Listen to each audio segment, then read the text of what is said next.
दोस्तों नमस्कार, जोहार। चलिए जानते हैं झारखंड सूबा की ताज़ा खबरों को, लेकिन उससे पहले अगर आपने अभी तक इस चैनल को सब्सक्राइब नहीं किया तो सब्सक्राइब कर लें, जिससे कि आपको झारखंड सूबा की ताज़ा खबर रोजाना मिलती रहे। सबसे पहली खबर, होली में रेल यात्रियों की संख्या अब बढ़ने वाली है और संभावित भीड़ को देखते हुए रेलवे ने रांची से 4 होली स्पेशल ट्रेन चलाने का निर्णय कर लिया है। इससे यूपी और बिहार जाने वाले लोगों को काफ़ी सुविधा मिलेगी। इसको लेकर रांची रेल डिवीजन की ओर से इसकी घोषणा कर दी गई है। रांची रेल डिवीजन ने स्पेशल ट्रेनों के आने जाने का समय भी निर्धारित कर दिया है और रेलवे प्रशासन ने बताया कि यूपी और बिहार से आने जाने वाले यात्रियों की संख्या बढ़ गई है और इससे ट्रेनों में लंबी वेटिंग चल रही है। सामान्य ट्रेनों में वेटिंग लिस्ट को देखते हुए रेलवे ने स्पेशल ट्रेन चलाने का निर्णय कर लिया है। बड़ी खबर, झारखंड में तेज धूप ने बढ़ा दी है गर्मी। प्रदेश में मौसम में हो सकता है बदलाव। कई जिले में छाएंगे बादल, बारिश के भी आसार हैं। झारखंड में तेज धूप के साथ अब गर्मी का एहसास होने लगा है और दिन के साथ साथ शाम और रात के तापमान में भी बढ़ोतरी देखने को मिल चुकी है। हालांकि संभावना ये भी है कि अगले 2 से 3 दिन में एक बार फिर से मौसम का मिजाज बदल सकता है और 15 मार्च और 16 मार्च को प्रदेश के कई जिलों में बादल छाए रहेंगे और इस दौरान हल्की वज्रपात और बारिश होने की संभावना है। मौसम विभाग के मुताबिक 18 मार्च को भी राज्य के दक्षिणी और मध्य भाग में बारिश के साथ गर्जन की संभावना बन रही है। 19 मार्च को भी मौसम का मिजाज ऐसा ही रहेगा और 20 मार्च के बाद मौसम एक बार फिर से साफ होगा और इस दौरान गर्मी बढ़ने की संभावना है। अगली खबर, झारखंड में बड़े पैमाने पर पुलिस अधिकारियों का तबादला। बता दें कि झारखंड में बड़े पैमाने पर पुलिस अधिकारियों का स्थानांतरण किया गया है। इससे संबंधित अधिसूचना पुलिस महानिदेशक ने जारी कर दी है। यह अधिसूचना संपन्न शिकायत कोषांग की हुई बैठक के बाद जारी की गई और तबादला के संबंधित प्रतिलिपि सभी जिला अधीक्षकों को भेज दिया गया है। इसके मुताबिक पुलिस निरीक्षक अमित कुमार लकड़ा का स्थानांतरण दुमका कर दिया गया है। बड़ी खबर, जेपीएससी सिविल सेवा परीक्षा पर विवाद। फॉर्म भरने के मात्र 14 दिनों बाद हो रहा एग्जाम। झारखंड लोक सेवा आयोग जेपीएससी की 17 मार्च को होने वाली सिविल सेवा की प्रारंभिक परीक्षा को लेकर विवाद खड़ा हो गया है। फॉर्म भरने की अंतिम तारीख और परीक्षा के बीच मात्र 14 दिनों का वक्त दिए जाने से अभ्यर्थी परेशान हैं और अभ्यर्थियों की परेशानी को देखते हुए इस मामले में तत्काल हस्तक्षेप की मांग की गई है। दरअसल इस परीक्षा के लिए करीब 50 दिन पहले विज्ञापन जारी किए गए थे और इसके लिए ऑनलाइन फॉर्म 3 मार्च तक भरे गए और इसके बाद फॉर्म भरने वाले अभ्यर्थियों को सूचना दी गई कि 12 मार्च से अपने एडमिट कार्ड जेपीएससी की वेबसाइट से डाउनलोड कर सकते हैं। लेकिन वेबसाइट की गड़बड़ियों के कारण 13 मार्च की देर शाम तक एडमिट कार्ड डाउनलोड नहीं किए जा पाए। अभ्यर्थी से लेकर लगातार शिकायत दर्ज करवाते रहे। बड़ी खबर, हेमंत सोरेन का बड़ा मास्टर स्ट्रोक। ईडी को ही भेज दिया है समन, बुला लिया है थाने। झारखंड पुलिस का बड़ा एक्शन। झारखंड हाईकोर्ट की ओर से प्रवर्तन निदेशालय यानी ईडी के अफसरों पर कोई दंडात्मक कार्रवाई नहीं लेने के आदेश के 1 सप्ताह के बाद झारखंड पुलिस एक बार फिर से एक्शन में है। झारखंड के पूर्व मुख्यमंत्री हेमंत सोरेन की ओर से अफसरों के खिलाफ दर्ज करवाए गए SC/ST केस में झारखंड पुलिस ने संबंधित अधिकारियों को समन भेज दिया है और अनुपम कुमार और अमन पटेल इसमें शामिल हैं। SSP चंदन कुमार ने समन की पुष्टि की, लेकिन ब्यौरा देने में असमर्थता जाहिर की है। SSP ने कहा कि हाँ, ईडी अधिकारी को समन भेजा गया है, लेकिन मैं इस मामले में अधिक ब्यौरा साझा नहीं कर सकता। बड़ी खबर, बकरी पालन करके समृद्ध हो रहे रांची के इस गांव के 300 से अधिक परिवार। बता दें कि झारखंड में तरह तरह के गांव मिलेंगे। एक से एक अजीबो गरीब नाम वाले गांव हैं, तो काम से भी कई गांव बेहद अजीबो गरीब हैं। बता दें कि गांव के लोग पढ़े लिखे नहीं हैं। ऐसे में रोजी रोजगार के लिए उन्हें पलायन करना पड़ता था।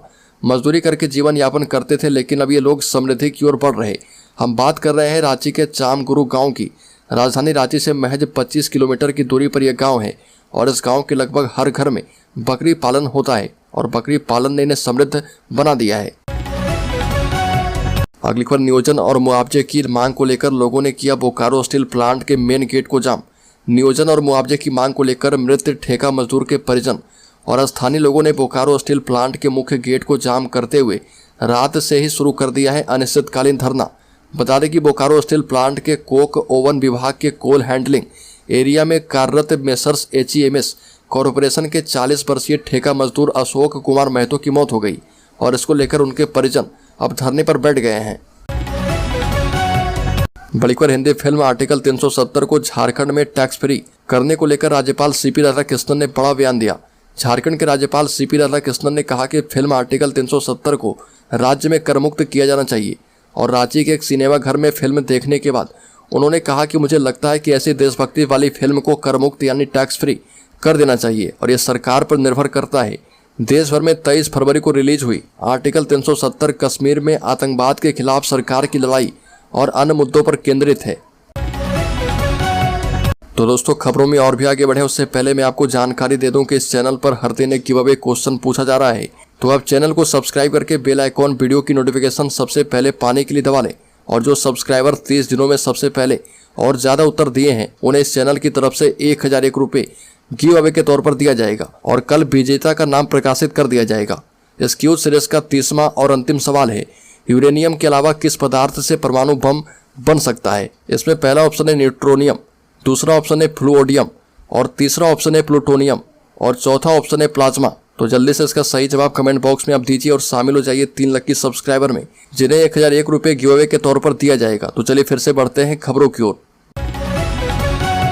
बड़ी खबर, सीबीआई ने हाईकोर्ट को दी जानकारी, इंटरपोल से आई रिपोर्ट में कोई नया सबूत नहीं।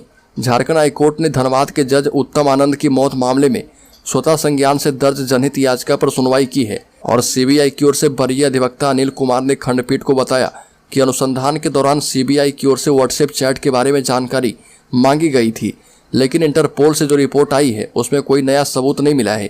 सीबीआई की ओर से प्रस्तुत रिपोर्ट को देखने के बाद मामले की अगली सुनवाई के लिए खंडपीठ ने 14 मार्च की तिथि निर्धारित की है। बड़ी खबर, कोडरमा और धनबाद में आयकर विभाग की बड़ी कार्रवाई, इन ठिकानों पर मारा छापा। आयकर विभाग ने कोडरमा और धनबाद में बड़ी कार्रवाई की है। दरअसल अहले सुबह जांच एजेंसी की टीम ने इन 2 जिलों के अलग अलग ठिकाने पर छापा मारा। हालांकि अभी तक छापेमारी की कोई ठोस वजह सामने नहीं है। जानकारी के मुताबिक आईटी की टीम कोडरमा पहुंची और 2 हिस्से में बंटकर तिलैया के डोयाडी और गंजडी रोड स्थित अंजनी सूत स्टील प्राइवेट लिमिटेड नाम की एक लोहा फैक्ट्री के अंदर चली गई और एक टीम फैक्ट्री के संचालक अंकित केडिया के घर पहुंची और बताया जाता है कि जांच एजेंसी की टीम के साथ पुलिस भी थी। बड़ी खबर, विधानसभा के 50 से अधिक पदाधिकारियों को शो कॉज नोटिस दिया गया। झारखंड विधानसभा में उस समय हड़कंप मच गया जब स्पीकर रविंद्रनाथ महतो ने औचक निरीक्षण शुरू कर दिया और उन्होंने सुबह 10:30 से 11 बजे के बीच विधानसभा सचिवालय का निरीक्षण किया। उन्हें शिकायत मिल रही थी कि पदाधिकारी और कर्मी देरी से सचिवालय पहुंच रहे। औचक निरीक्षण के दौरान काफी संख्या में पदाधिकारी और कर्मी सचिवालय में मौजूद नहीं थे। स्पीकर रविंद्रनाथ महतो ने निरीक्षण के बाद अपने कार्यालय में उच्च अधिकारी की बैठक बुलाई और अनुपस्थित पदाधिकारी और कर्मी की सूची तलब की और यह भी कहा कि इस प्रकार देरी से कार्यालय पहुंचने से कार्य संस्कृति पर बुरा असर पड़ता है। बड़ी खबर, दिसोम गुरु शिबू सोरेन से रांची में मिले राजमहल सांसद विजय हांसदा। गुरुजी ने दिया सफलता का मंत्र। झारखंड की राजमहल लोकसभा सीट से सांसद विजय हांसदा ने दिसोम गुरु और झारखंड मुक्ति मोर्चा के केंद्रीय अध्यक्ष शिबू सोरेन से उनके रांची स्थित आवास पर मुलाकात की और उनका आशीर्वाद लिया। मुलाकात के बाद सांसद विजय हांसदा ने कहा कि गुरुजी का जीवन संघर्षों का प्रतीक है। वो झारखंड के ही नहीं बल्कि देश के लिए आदर्श हैं। हमारे लिए वो हमेशा प्रेरणा स्रोत रहे हैं। उनके पद चिन्हों पर चलना हमारा दायित्व है और ये भी कहा कि दिसोम गुरु ने उन्हें सफलता का मंत्र दिया है। अगली खबर, झारखंड से राज्यसभा के लिए निर्विरोध चयन। बीजेपी से प्रदीप वर्मा और महागठबंधन से सरफराज अहमद को मिला सर्टिफिकेट। झारखंड से राज्यसभा के लिए 2 सदस्य निर्विरोध चयन किए गए हैं। इसमें बीजेपी से डॉक्टर प्रदीप वर्मा और महागठबंधन से डॉक्टर सरफराज अहमद शामिल हैं। दोनों प्रत्याशियों ने 11 मार्च को चुनाव लड़ने के लिए नामांकन भरा था, लेकिन 2 ही प्रत्याशी होने की वजह से उन्हें निर्वाचित घोषित कर दिया गया। झारखंड विधानसभा के सचिव सैयद जावेद हैदर ने इसकी घोषणा की है और उन्होंने दोनों नवनिर्वाचित सदस्यों को सर्टिफिकेट प्रदान कर दिया है और इस तरह से बिना चुनाव लड़े ही प्रदीप वर्मा और डॉक्टर सरफराज अहमद राज्यसभा के सदस्य घोषित किए गए।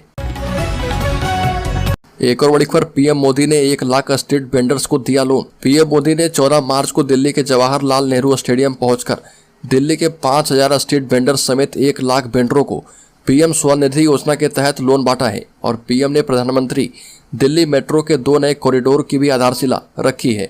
मोदी ने स्ट्रीट वेंडर्स के लिए कहा कि आप हमारे आसपास ही रहते हैं। कोरोना के दौरान हमने रेहड़ी पटरी वालों की ताकत देखी है और आपके बिना रोजमर्रा की जिंदगी की कल्पना करना भी मुश्किल है।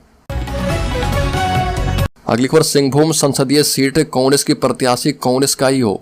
बता दें कि झारखंड प्रदेश कांग्रेस कमेटी के अध्यक्ष राजेश ठाकुर के निर्देश पर कांग्रेस भवन में जिला अध्यक्ष चंद्रशेखर दास की अध्यक्षता में एवं संगठन प्रभारी विजय खान की उपस्थिति में जिला कांग्रेस विस्तारित कमेटी की बैठक हुई, जिसमें संगठन की स्थिति एवं तैयारी की समीक्षा की गई। और इसमें सभी प्रखंड के कांग्रेस अध्यक्षों ने सुझाव देते हुए कहा कि सिंहभूम संसदीय सीट कांग्रेस की परंपरागत सीट रही है और कांग्रेस पार्टी का ही उम्मीदवार को चुनाव में उतारा जाना चाहिए और जनता भी चाहती है कि कांग्रेस पार्टी का ही उम्मीदवार हो। बड़ीखर कोर्ट में डीजी ने कहा कि देवघर एम्स के लिए फिनलैंड से आई की हाइड्रोलिक मशीनें। देवघर एम्स में बुनियादी सुविधाओं को लेकर दायर जनहित याचिका पर झारखंड हाईकोर्ट में सुनवाई की गई और जस्टिस सुजीत नारायण प्रसाद और जस्टिस ए के रॉय की खंडपीठ के समक्ष ऑनलाइन माध्यम से डीजी फायर अनिल पाल्टा पेश हुए और कोर्ट ने बताया कि देवघर एम्स में फायर फाइटिंग के लिए फिनलैंड से 2 हाइड्रोलिक मशीन मंगाई जा रही है। यह 24 तल्ला भवनों में आग बुझाने में सक्षम है। फिनलैंड से हाइड्रोलिक मशीन आने में 2 साल का समय लगेगा और इस पर 26 करोड़ रुपए की लागत आ रही है। जवाब सुनने के बाद कोर्ट ने पूछा कि इस बीच अस्पताल में दुर्घटना होगी तो कैसे निपटा जाएगा। इस पर डीजी ने कहा कि इसके लिए व्यवस्था की जा रही है, 15 छोटी मशीनें लाई जाएगी। अगली खबर झारखंड के शेयर होल्डर्स के लिए बड़ी खबर, 26 रुपये पर जा सकता है यह शेयर। यस बैंक लिमिटेड के शेयरों में बड़ी गिरावट देखी जा रही है। लगातार तीसरा सेशन रहा जब यस बैंक के शेयर में गिरावट देखी गई है। यस बैंक के शेयर 9% तक गिरकर 20 रुपये के इंट्राडे लो पर पहुंच गए थे। पिछले एक महीने में इसमें 26% की गिरावट आई है और इस गिरावट के बावजूद इस शेयर में लगभग 35% की तेजी हुई है। और मार्केट जानकार के मुताबिक तकनीकी मोर्चे पर दैनिक चार्ट पर यस बैंक का शेयर काफी हद तक कमजोर दिख रहा था।